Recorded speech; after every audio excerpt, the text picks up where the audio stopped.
3 things that you men can do to amplify your masculine in your relationship and create more nourishing polarity, particularly when it pertains to sex. First, some framing. This is a big if your intention and culture within your relationship is polarity, okay? If you're looking for deep, feminine, yearning, surrender, desire, and wide, penetrative, even dominant, masculine containers in order to amplify the depth of pleasure and places that you can go to in your union, then what I'm saying will work. However, if your relationship is more egalitarian, if your relationship is more based in friendship and fluidity between your poles, your masculine pole and your feminine pole, and where your intimacy and bond comes from is more like is friendship, that is totally fine. But some of what I'm going to say probably won't land for you. So what are the 3? The first one, bit of an act of chivalry. Open her door. Car door, front door, building door, as an offering. Look for nothing in return. Do it to purely honor her presence and the love and the light and the devotion that she shares with you. Look her in the eye and place your hand on the small of her back as she walks through the door. Again, not wanting anything in return. Watch what this does to the polarity in your relationship. Feel what this does to the eros and the friction between you two. It'll evoke something. Try it out. Second little piece to that one, if you're wanting to amplify that even more, tap her on the ass as she walks through the door. There's some women watching this, and if you're the woman that gets tapped on the ass when she walks through her door by her man, right, and it feels good, play with it. Turn and look over your shoulder and look him in the eye and give him a bit of a smile or make a little sound, and that will be something you can place in the space to amplify it back in his direction as well. Yeah. The second one, orientate yourself to asking how she is first. Pretty simple, but very habitual to finish a day and go into all the shit that went down and how it made you feel. Okay? It's not that that's wrong in any way. It's just that if you get onto your little soapbox and have a little whinge, it's going to make it feel like the drama and the burdens and the responsibility and the challenges that she had to go through that day of less value. And is that really the case? Because I feel like as men, particularly if you're holding down some leadership in your relationship, you have to have some good containment on that for her.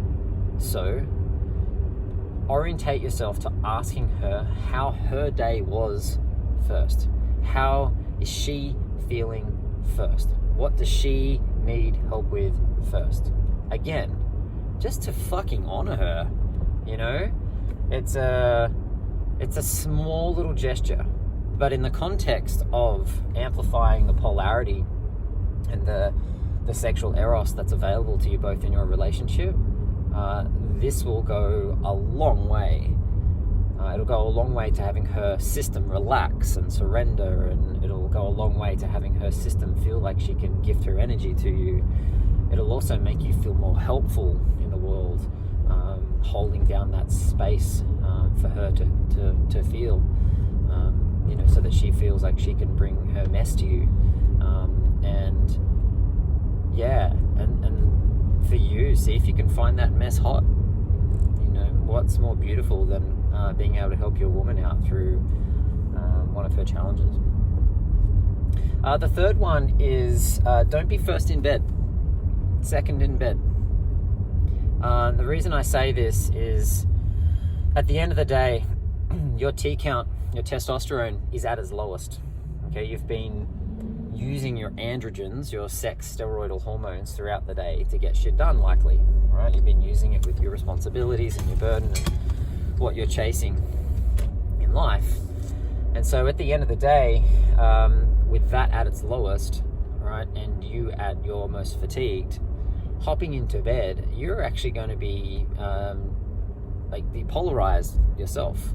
Okay, you're going to be lying down, and if you're there first, you're kind of lying there actually resting in your feminine, because the feminine rests as an invitation.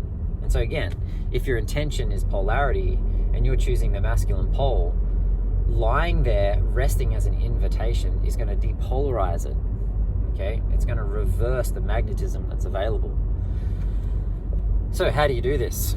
A couple of passes. So the first one, you walk into the bedroom, she's not there. Cool, close the curtains, chuck on that salt lamp, the candles, whatever. Again, masculine, you're responsible for the container, the culture of the bedroom. Okay, cool. So she's not there, you walk out. I'm sure you got something you can do. Walk out. If you don't have anything to do, sit on the end of the bed and wait, but stay upright. Okay, stay erect in your spine, your body, in your attitude, you know, and then support her into bed. Pull back the sheets would be the next phase. Okay, and just invite her in. Pretty simple, right? So that she can be the one lying there resting as an invitation. And that's something very simple that you can do to allow her to rest in her feminine. Okay, so that she finds it easier to find her pole that she's wanting to find. And then you can hop in and approach her. So as you're hopping in and approaching her, like the masculine stands up, gets erect and move forward, that simple gesture of approaching her, and again, do it wide and deep in your legs and holding a deep breath. Like, it's not about getting all tense and excited. It's like, yeah, I'm gonna get my rocks off. No, hold space for her. Okay, if you're interested in a little bit of that, check out my post, She Comes First. That goes into the pleasure that's in leadership. Essentially, that's what I'm talking about here. But that's all I have to say.